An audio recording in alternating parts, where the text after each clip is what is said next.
Pues yo pienso más que para formar un líder, porque sí es parte, creo yo, de una cultura, la formación de líderes, creo que es formar procesos, ¿verdad? Procesos mediante los cuales, obviamente, no sea imprescindible una persona, aunque eso nunca va a pasar, pero que la empresa empiece a crecer, ¿verdad? Que empiece a ser sostenible, creo yo.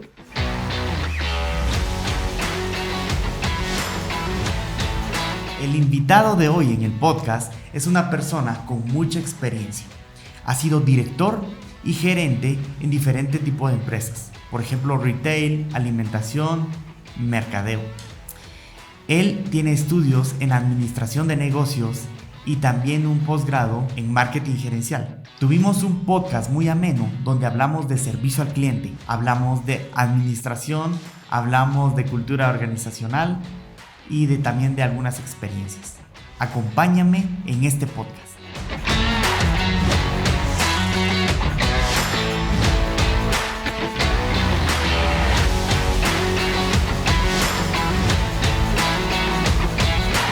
Amigos, qué gusto saludarlos. Gracias por estar en un podcast más. Quiero contarles de que hoy está conmigo un padre de familia, un cafeinómano y un marquetero, así como lo dice su Facebook. Bienvenido, Maquito.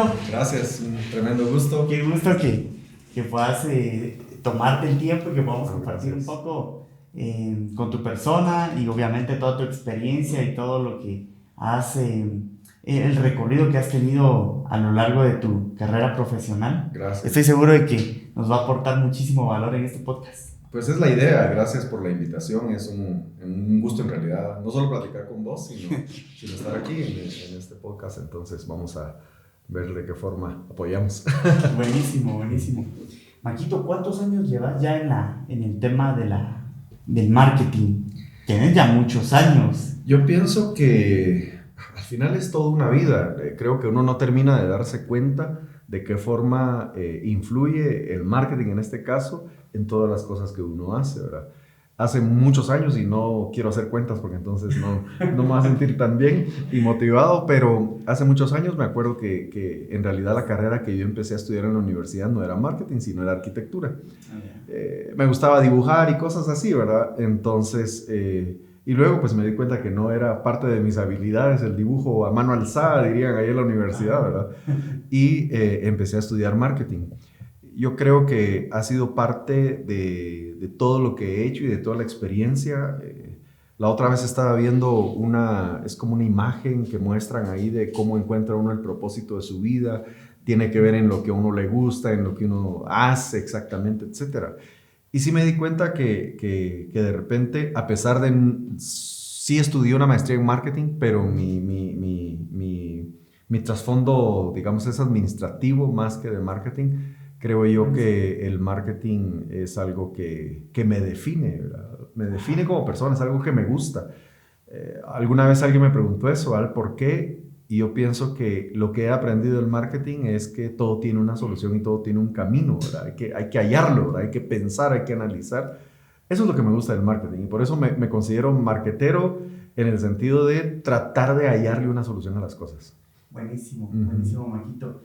Ya muchos años de experiencia y de estar trabajando en el tema, mencionabas el tema administrativo, y es que de alguna forma el marketing se debe de gestionar también a la par del tema administrativo, ¿verdad? Porque obviamente va relacionado a resultados. Por supuesto, y además creo yo a procesos, ¿verdad? Ahora se habla mucho de la automatización del marketing, que todo el trasfondo, a pesar de no ser administrativo incluso, y yo por eso admiro mucho a los ingenieros, porque viene todo el trasfondo de ahí.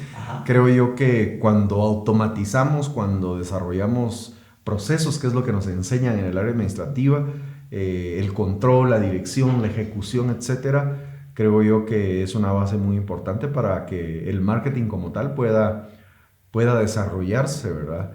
El marketing en realidad no es una ciencia, yo lo veo como una sinergia de varias ciencias, ¿verdad? Porque entonces es donde yo te digo que de repente el trasfondo personal se convierte en algo que me apasiona, ¿verdad? Porque me gusta mucho leer cuestiones de psicología y la psicología es algo que obviamente tiene relación con el las marketing. Personas, porque las personas son... Así es. El marketing son personas en realidad. Exactamente. Entonces creo yo que esa sinergia que sería el marketing está influida, creo yo, por muchas ciencias, ¿sí? Y la administración es una ciencia importante, creo yo, y básica. Me encanta que lo relaciones con el tema de los procesos y de la automatización. Y mencionabas a los ingenieros en este tema. Y muchas veces las personas creen que el marketing es un tema más creativo, como un tema como muy fumado y eso, pero es justamente esa parte de poder hacer, sí, justo lo que mencionabas, el tema de automatizar, que es lo que hace que hoy los negocios no necesariamente yo tenga que estar metido en el lugar, sino crear los procesos, crear los sistemas para que esto pueda caminar solo, y yo creo que a partir de eso es que se hacen las empresas, ¿verdad? Por supuesto, a mí me ha tocado, gracias a Dios, la oportunidad de tratar con muchos emprendedores a nivel nacional, y creo que no terminamos de entender eso, ¿verdad? Yo he tratado siempre, cuando tengo la oportunidad de hablar, en el sentido de que un emprendimiento, un modelo de negocio, una empresa no debe depender de una persona, ¿verdad? Y ya eso vamos, ¿verdad? Y por eso creo yo que de repente el modelo de negocio que a mí me llama mucho la atención es la franquicia, ¿verdad? Porque la franquicia desarrolla manuales, procesos y la iteración, digamos, de esos manuales, de esos procesos, creo yo que es lo que hace que ese modelo de negocio sea tan exitoso sin depender de una persona o inclusive de un producto, ¿verdad? Entonces, sí pienso yo que al estratégicamente lograr esa sinergia entre distintas ciencias y tomar lo mejor de cada ciencia para obtener un buen resultado, es donde el marketing se convierte en algo que es imprescindible, creo yo, que es importante, que es fundamental, ¿verdad? Buenísimo. Maquito, en los últimos años, vos no sé, vos me corregirás si estoy mal, has estado trabajando en el tema de atención al cliente. Sí, yo creo que todo tiene un trasfondo que tiene que ver con los resultados, ¿verdad? Los resultados. El trabajo que he hecho tiene que ver mucho con estrategias comerciales, buscando los resultados, pero nos damos cuenta que creo yo que una tendencia ha sido el lograr la experiencia, ¿verdad? La experiencia del cliente, y a pesar de ser un tema de repente ya bastante trillado, sigue siendo un tema que no terminamos de entender. Aquí vamos a que creo yo que como la tecnología y el conocimiento, la estrategia de atención al cliente, de experiencia al cliente, creo yo que se debe ir actualizando, ¿verdad? Y se debe ir actualizando por lo mismo que platicamos, de procesos que son automatizados ahora, ¿verdad? Que, digamos, si vemos en una estructura organizacional, por ejemplo, el clásico rol de la recepcionista está desapareciendo, ¿verdad? Porque ahora tenemos todo un proceso automatizado de respuesta a clientes, ¿verdad? Y tiene que ver mucho con eso, tiene que ver mucho con la experiencia, tiene que ver mucho con el servicio al cliente.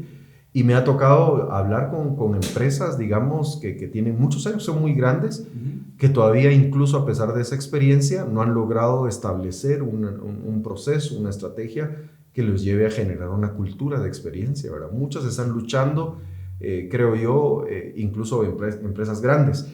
Pero no quisiera hablar tanto de las grandes, sino más de las pequeñas y de las medianas, de las empresas chiquitas que en realidad están creciendo y que son el fundamento económico de Guatemala.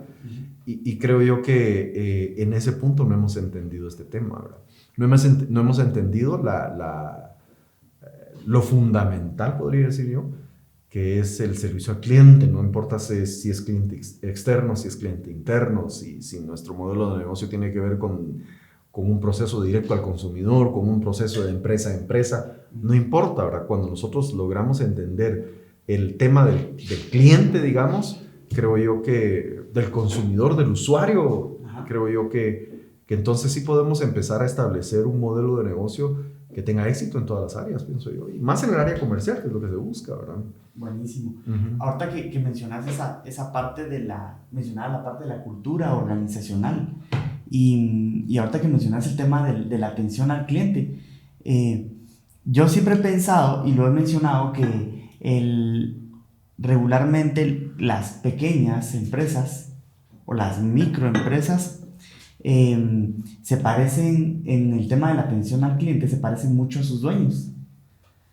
Entonces, ¿cómo ves esa parte porque en realidad el dueño termina siendo el líder, pero él deja él modela al final a toda la organización de cómo es que se atiende al cliente. Yo pienso que tiene que haber un equilibrio, ¿verdad? El emprendimiento en realidad es un proceso y muchas veces no entendemos eso. Ahora hay algunos dicen que se dedican a emprender, pero en realidad creo que no han entendido bien. Según el Monitor Global de Emprendimiento, más o menos ese proceso para crear una empresa, digamos, debería tardar por lo menos 2 años y medio, y en 2 años y medio, por ejemplo, debería estar establecida una empresa sostenible en cuanto a márgenes, etcétera. Pero pensamos que toda la vida tenemos que estar emprendiendo, y yo creo que al inicio, digamos, sí el emprendimiento es el emprendedor, ¿verdad? Porque uno empieza con la idea y lo asocian a uno con la marca, con el producto, con todo, ¿verdad? Pero yo creo, y ahí caemos nuevamente a eso que debe ser parte, creo yo, del aprendizaje, de la visión, de la idea de un emprendedor, y es el poder eventualmente, durante este transcurso, digamos, de 2 años, el desarrollar una estrategia para separar, ¿verdad? Para separar. Okay. Digamos... Como para formar un líder y que él no necesariamente tenga que estar en... Pues yo pienso más que para formar un líder, porque sí es parte, creo yo, de una cultura, la formación de líderes, creo que es formar procesos, ¿verdad? Procesos mediante los cuales, obviamente, no sea imprescindible una persona, aunque eso nunca va a pasar, pero que la empresa empiece a crecer, ¿verdad? Que empiece a ser sostenible, creo yo, y no dependiendo tanto de una persona, sino dependiendo más de procesos, ¿verdad? Obviamente, yo pienso que hay un gran reto, ¿verdad? Y es que hacer un proceso, un flujograma es fácil, ¿verdad? Agarras un papel y lo haces, pero en realidad ¿quién lo va a ejecutar? Es donde está el reto, ¿verdad? Es donde hay preguntas, es donde hay puntos críticos, es donde hay fallas, porque los seres humanos somos así. Pero yo creo que por eso hablaba de la iteración, porque cuando un proceso es repetitivo y el emprendedor, por ejemplo, en este caso, tiene esa visión de aprendizaje continuo, creo yo, puede implementar ese aprendizaje continuo en la mejora de los procesos que conlleven un resultado, ¿verdad? No solo para la automatización de la empresa, sino para que ese tiempo, digamos, en que el emprendimiento, el producto se asocian al emprendedor, termine, ¿verdad? Y la empresa crezca, ¿verdad? Crezca como una personalidad propia, digamos, con su propia personalidad, ¿verdad? Entonces, es decir... No, el mismo emprendedor termina siendo un cuello de botella claro, que todo pase por él y el día que él no esté, se acaba el negocio, sí, como pasa en muchas... O incluso el día que él esté, porque me ha tocado hablarle a mucha gente tratando de entender esto, ¿verdad? Y yo les digo, ok, en este momento, en el proceso en el que estamos de generar, de desarrollar, de crear empresa, el emprendimiento lo van a asociar a usted. Entonces usted tenga mucho cuidado en qué es lo que dice, qué es lo que habla, qué es lo que hace en la calle, porque usted es una marca, usted es un producto, usted es una empresa, ¿verdad? Exacto. Entonces hay que cuidarse mucho, ¿verdad? Ahí es donde yo siento que hay una imagen que me llama la atención en cuanto a esto, y es que el triángulo de acción lo pone uno hasta arriba, entonces la acción de uno es muy pequeña, ¿verdad? Los círculos de influencia están tan cerca de uno, entonces uno no puede darse el lujo de decir algo, y como hablábamos fuera de micrófonos, que muestre incluso una ideología política o religiosa, digamos, porque automáticamente lo juzgan a uno y automáticamente eso se impregna al producto, al proceso de emprendimiento, ¿verdad? Entonces yo creo que todavía no tenemos esa madurez, podría decir, ¿verdad? De poder comprender de que esa fase de emprendimiento debe ser una fase muy objetiva, muy clara, porque aquí emprendemos, y eso lo dice el Monitor Global de Emprendimiento, aquí emprendemos más del 70% u 80% por necesidad y no por oportunidad, ¿verdad? Entonces estamos pensando más en la necesidad de generar un ingreso que en la oportunidad de construir una empresa, ¿verdad? Es complicado porque así es nuestra cultura. ¿Y cómo ves? De hecho, Guatemala, me parece, hace algunos años teníamos como el primer lugar en Centroamérica, me parece, de emprendimiento, y ahorita lo tiene El Salvador. En la última estadística que leí, bueno, ya hace un rato. Pero ¿cómo ves cuáles deben de ser las cualidades de un emprendedor? Porque obviamente hablamos de que se emprende mucho por necesidad, pero el emprender a veces por necesidad y de forma empírica e improvisada termina siendo un suicidio también, porque se sacan préstamos, se piden préstamos, y si no tengo una idea clara o claridad de lo que estoy haciendo, pues obviamente es un suicidio el ir a prestar el dinero para después perderlo, ¿no? Yo pienso que tiene que ver con el entorno.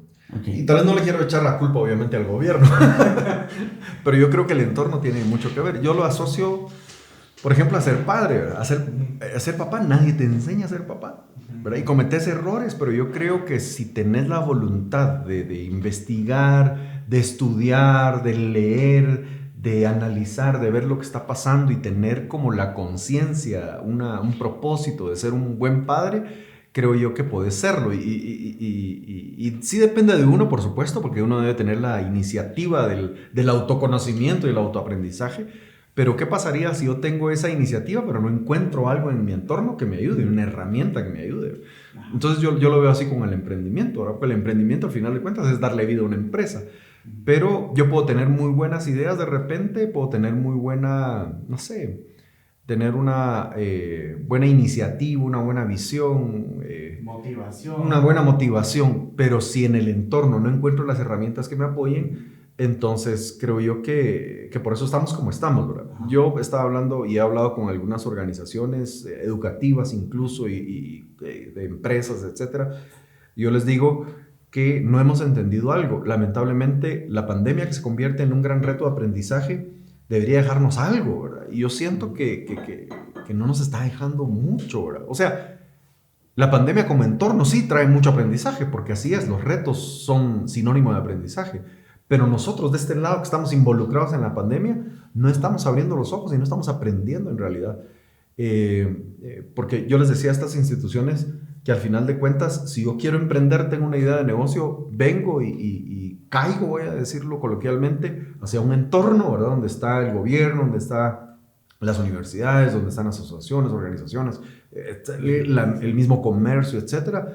Pero no hay un sistema en realidad que me apoye, ¿verdad? Lo clásico del sistema financiero, que no existe un apoyo para emprendimientos, etcétera. Entonces, yo sí siento que tiene que ver mucho el entorno. Tiene que ver mucho el entorno y tal vez... ¿Con quién te relacionas? No solo eso también, sino... Que influye sí, claro. Pensamiento. Si hablamos de hacer un análisis, hay un análisis que es PESTEL, digamos, Ajá. y el análisis PESTEL, si no solo ve tecnología, sino ve gobierno, ve política, ¿verdad?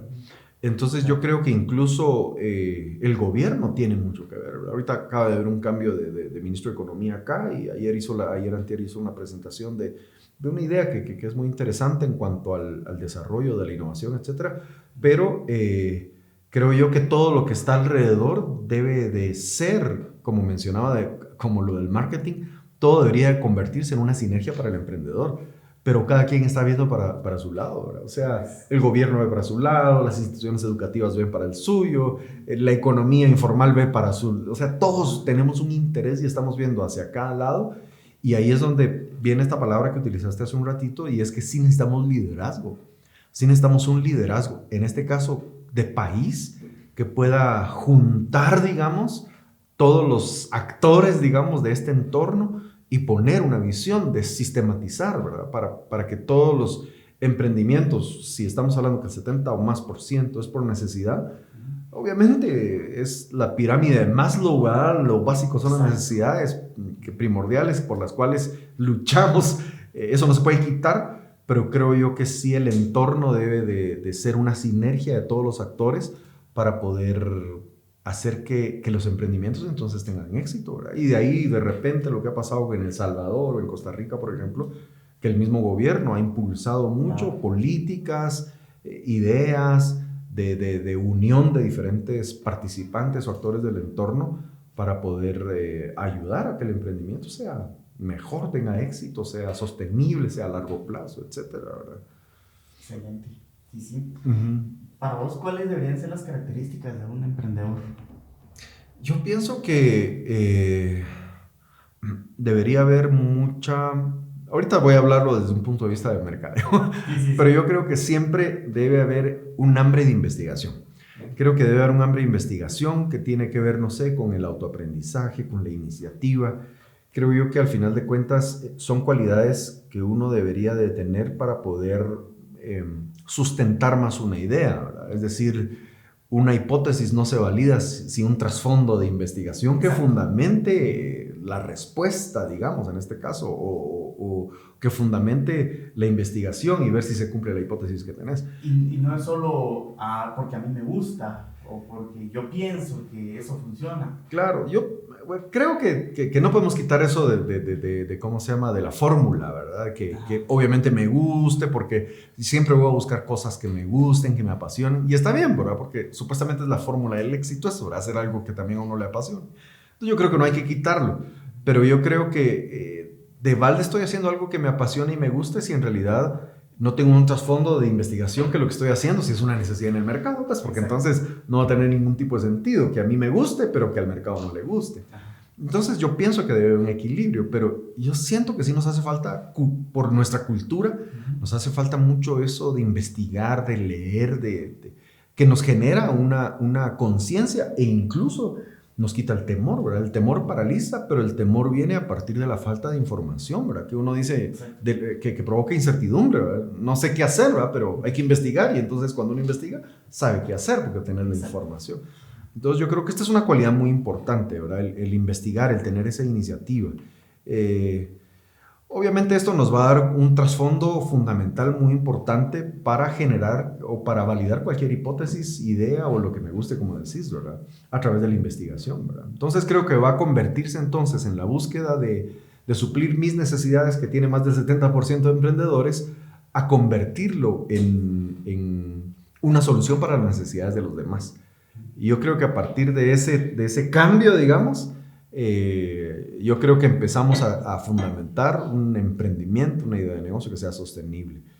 Entonces, yo pensaría por ahí, ¿verdad? Por ahí. Tiene que ver mucho de mi parte. De la investigación. Sí, de iniciativa, de ponerle, y lo voy a decir así, de ponerle objetividad al asunto, ¿verdad?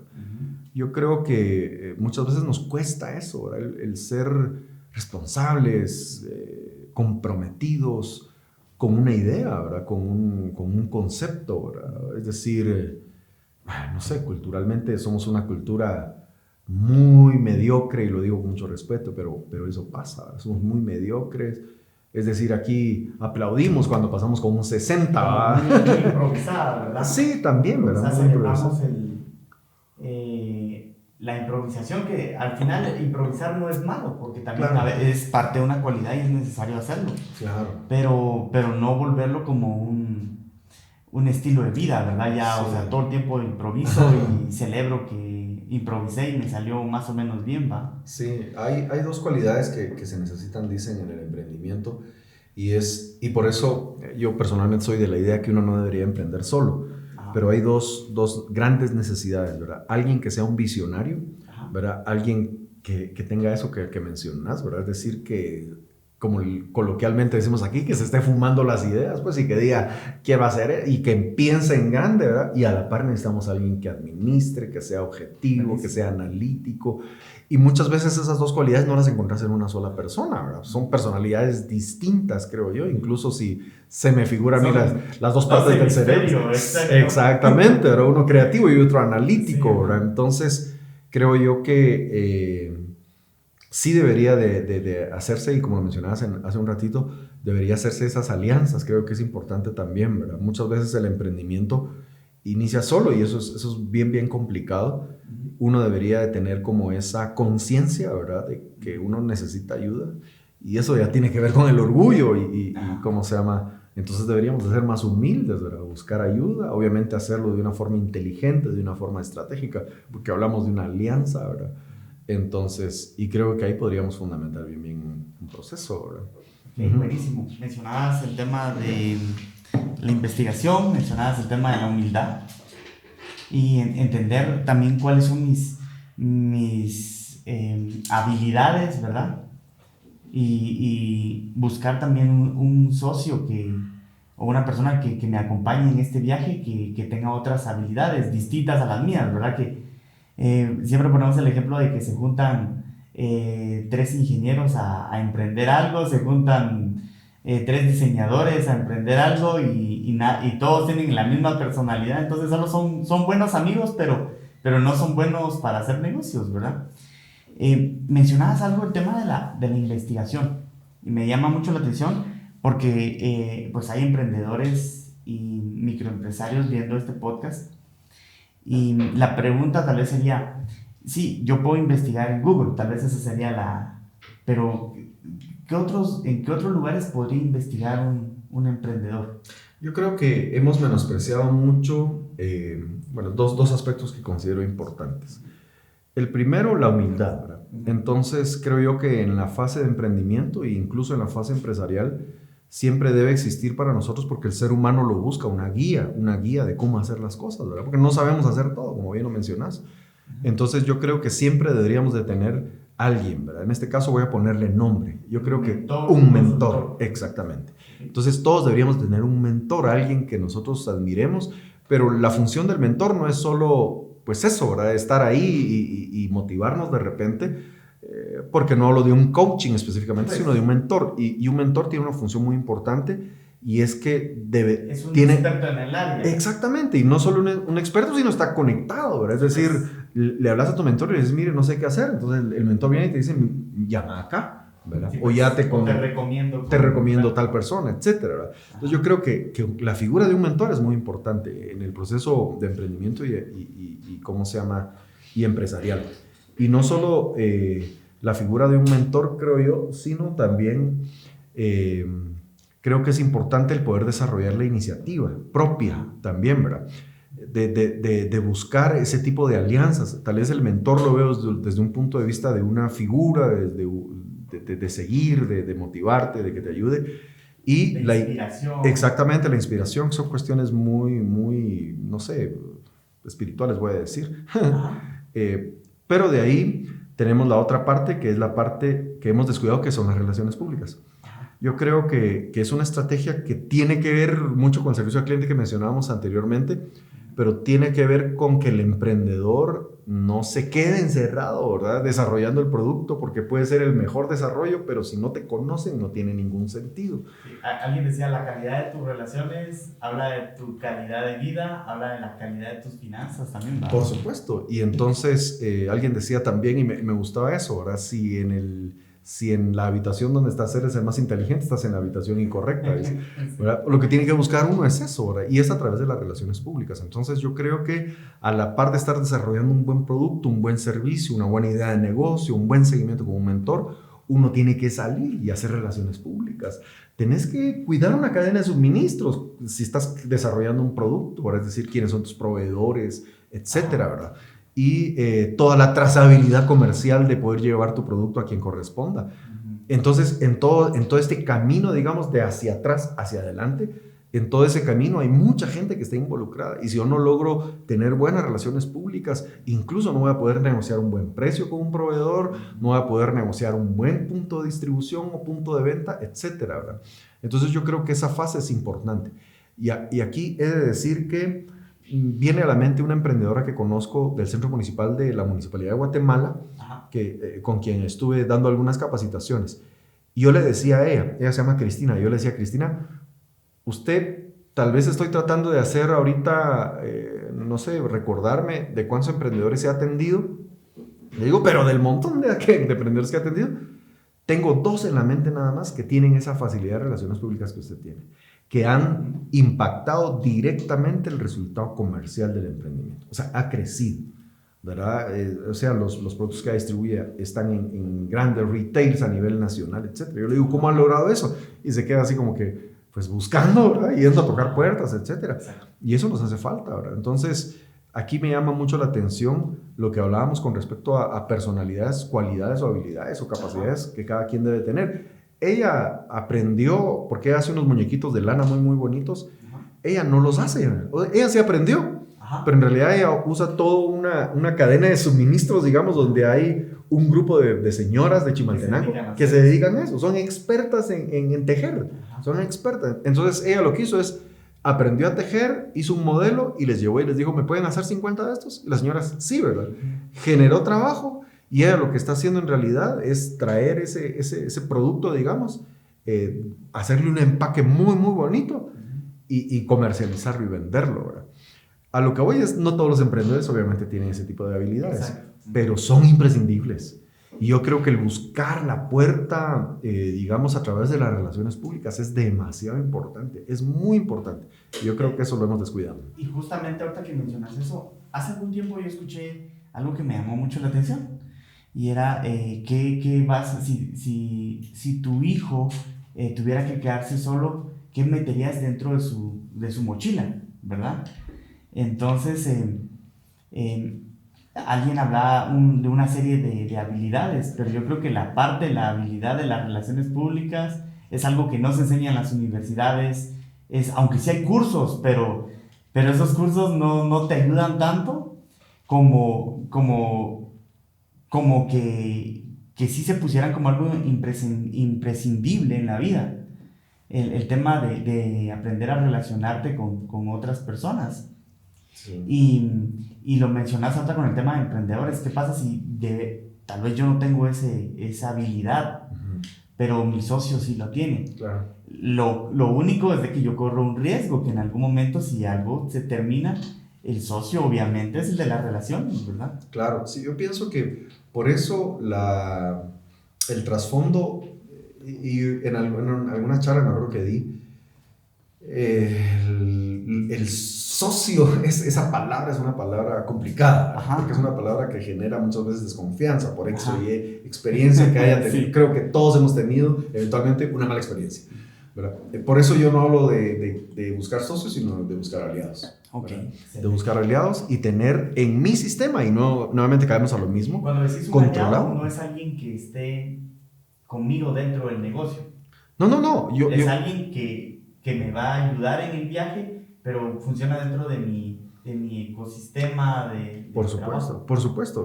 Yo pienso que uno de los grandes, de las grandes enseñanzas o aprendizajes que nos ha dejado la pandemia es el poder reconstruir nuestros modelos de negocio y nuestra estructura organizacional, ¿verdad? Es decir, ahora las estructuras organizacionales ya no son cerradas, ¿verdad? Es decir, cierro la puerta, me encierro, digamos, aquí y solo somos nosotros, ¿verdad? Sino que debo de saber qué es lo que está pasando afuera también.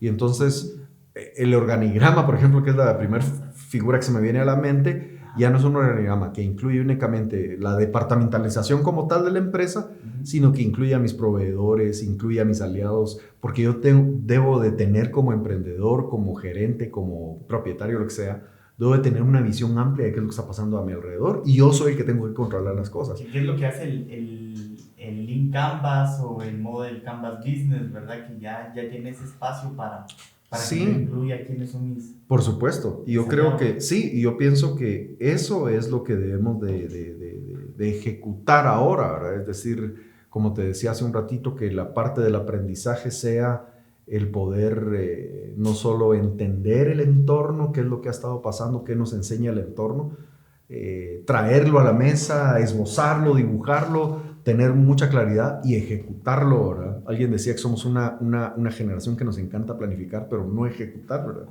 Entonces, sí está bien planificar, es importante investigar, como hablamos, es importante, pero tener un buen plan de acción, una buena ejecución, creo yo que eso va a ayudarnos mucho, ¿verdad? ¿Cómo, cuando hablamos del tema de la atención al cliente, creemos que es para organizaciones muy grandes? Pero, ¿qué ventaja tiene para un microempresario o una pyme el empezar a implementarlo y qué tan caro puede ser? Porque eso es lo primero que se piensa. Tengo que pagar capacitaciones, tengo que entrenamiento para mi equipo. ¿Cómo pueden ellos empezar a implementarlo? O sea, pensando de que no necesariamente tiene que ser un tema muy, muy caro para ellos, pero sí que lo empiecen a implementar. Yo pienso que todo tiene un trasfondo de entender la cultura de servicio al cliente, ¿verdad? ¿Qué es una cultura de servicio al cliente? Hay que crear una cultura de servicio al cliente. Esto tiene que ver con aspectos como, por ejemplo, la comunicación.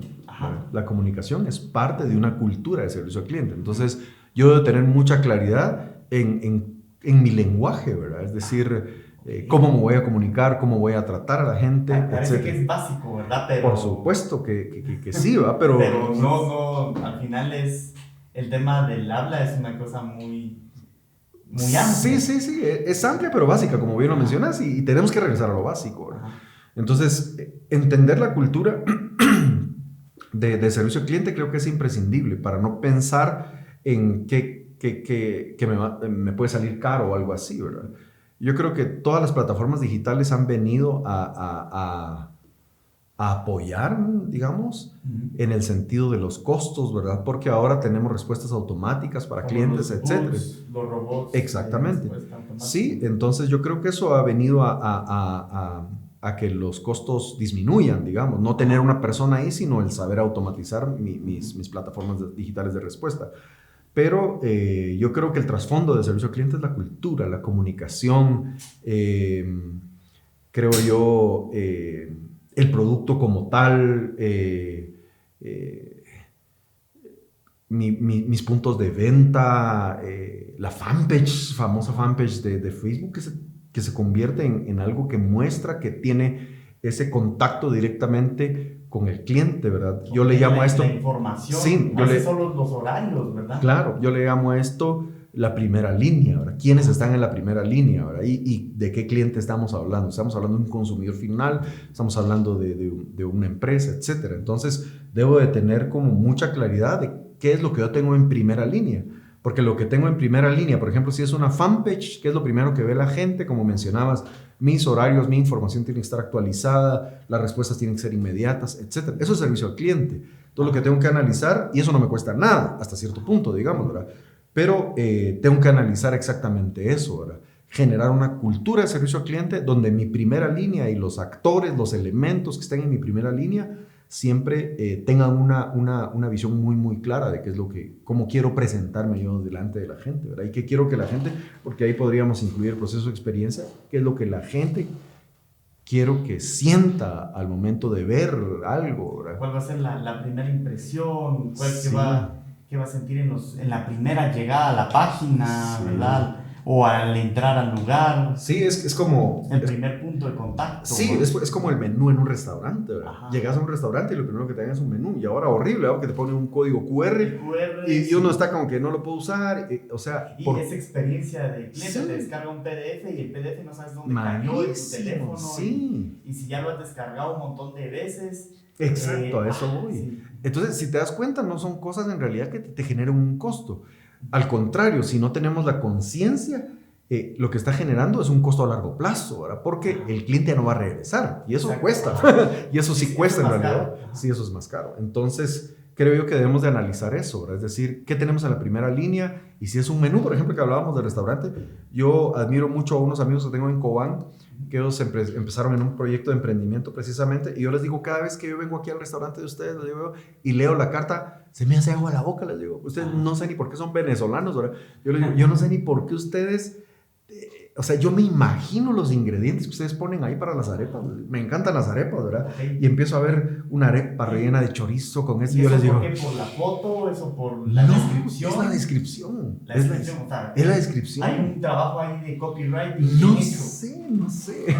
No sé si hay un trabajo de copywriting bien hecho, pero han logrado eso. Y justamente lo que mencionaste ahorita de no sé si hay un buen trabajo, es que las cosas no se piensan, solo se sienten, ¿va? Sí. Entonces... yo creo que ahí ese primer contacto que tienen ellos a través de, en este caso, del menú, es un contacto que ya te hizo quedarte y querés probar todo, ¿verdad? Y no sé si lo hayan hecho ya anteriormente a través de una investigación o lo que querás, pero en realidad, sea como sea, les salió muy bien, ¿verdad? Pero yo siento que sí, y regresamos nuevamente al marketing, ¿verdad? La base del marketing es la investigación, y sí debería de haber... creo yo, toda una investigación para que todo tenga un sentido, ¿verdad? Tenga un sentido está bien pensado. Está bien lograr cosas con la intuición, ¿verdad? Claro. Intuitivamente me salió bien. Sí. Pero es mejor si realmente tenés una investigación para saber por qué es que esto salió bien, ¿verdad? Por supuesto. Mi personalidad es así, ¿verdad? Todo debe tener un fundamento analítico para poder realizarse, ¿verdad?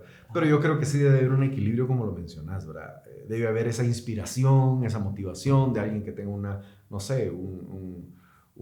personalidad distinta, más sociable, etcétera, porque conoce a la gente, porque tiene una visión distinta de la vida. Y sí debe haber alguien analítico que analice el porqué de las cosas y vamos a tener un resultado y que escriba el proceso, ¿verdad? Ajá. Pero sí creo yo, caigo nuevamente a lo que hablábamos al inicio, ¿verdad? y es una sinergia de todo, ¿verdad? El emprendimiento creo que es una sinergia o deberíamos de convertirlo en una sinergia de todo, ¿verdad?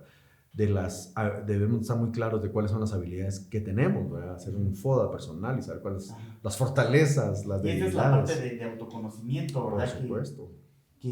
Bueno, es que ese es otro tema para seguir hablando, ¿verdad? Pero sí, la parte de autoconocimiento es valiosísima en el emprendimiento para saber cuáles son mis habilidades duras y blandas y qué tengo que trabajar. Y ahí viene la parte del coaching, ¿verdad? Bueno, es otro tema, pero sí es importante para aterrizar en esto que nos conozcamos, ¿verdad? Claro, por eso en México se hizo un estudio que los emprendimientos que son más sostenibles, que duran más, son emprendimientos de emprendedores que tienen más de 40 años, ¿verdad? Y tiene que ver mucho con la madurez, tiene que ver mucho con la conciencia que mencionas, ¿verdad? Porque a veces cuando uno es más joven, uno está pensando en mil cosas y de repente te desenfocas. Sí, te desenfocas y entonces no le entras con mucho compromiso, de repente no tienes muchas necesidades. Hoy te emocionaste con una cosa, claro. Mañana se te ocurre que puedes emprender en otra. Exactamente. Y tienes como 3 ideas volando. Sí, pero yo creo que sí es importante eso, ¿verdad? El poder, y por eso hablamos del mentor, ¿verdad? Porque soy un emprendedor joven, sí necesito tener a alguien que me dé ese equilibrio y madurez que tal vez no tengo en el momento, ¿verdad? Entonces creo que caemos nuevamente a que el escoger en el proceso de emprendimiento aliados debe ser estratégico, ¿verdad? Por eso se llaman alianzas estratégicas ese tema, porque debe ser estratégico, ¿verdad? Pero no tengo que escogerlos, como decimos coloquialmente, al dedazo. O porque es mi amigo. Exactamente. Es bueno que sea tu amigo, pero obviamente si cumple los requisitos Por supuesto. Y va a funcionar dentro de la alianza, ¿verdad? Por supuesto, creo que hay que ser muy inteligentes. Buenísimo. Maquito, el tiempo pues obviamente nos alcanzó ya. Quería ir aterrizando. Te agradezco un montón por toda la entrevista y sé que tenemos muchísimo más para hablar, y lo vamos a dejar para otro podcast. Sí. Aquí hacemos 4 preguntas obligadas en el podcast. Okay. Y la idea es de que me puedas responder con una sola palabra. Okay. Entonces, la primera pregunta es, ¿qué es lo que más amas? Mis hijos. Ok. Lo que más odias. Pienso que odio no es una palabra que me gusta. Okay. Es decir, creo yo que a partir del aprendizaje, como hablamos ahora, uno aprende a no odiar y enfocarse más en otras cosas, ¿verdad? Okay. Si hay cosas que me desagradan, podría decir como que no haya café. Okay. Que aquí lo cumplimos muy bien. Pero no llego a ese punto de odiar algo. Creo yo que no me considero así. Ok. ¿Qué es lo que más respetas? Yo pienso que a mí mismo. Trato de tomar decisiones que me afecten positivamente, no tomarme en serio las cosas, porque al final de cuentas afecta a mi círculo de influencia, ¿verdad? Y está lo que más amo ahí, que son mis hijos. Entonces, pensando en eso, creo que me cuido mucho, ¿verdad? Ok, excelente. ¿Y qué es lo que no volverías a hacer? Yo pienso que nada, no me arrepiento de nada, honestamente, no me arrepiento de nada. Creo que volvería a hacerlo todo igual. Ok, buenísimo. Si tuvieras que volver en el tiempo, en la máquina de Martin, y te fueras 20 años atrás, ¿qué le dirías a Mako de 20 años atrás?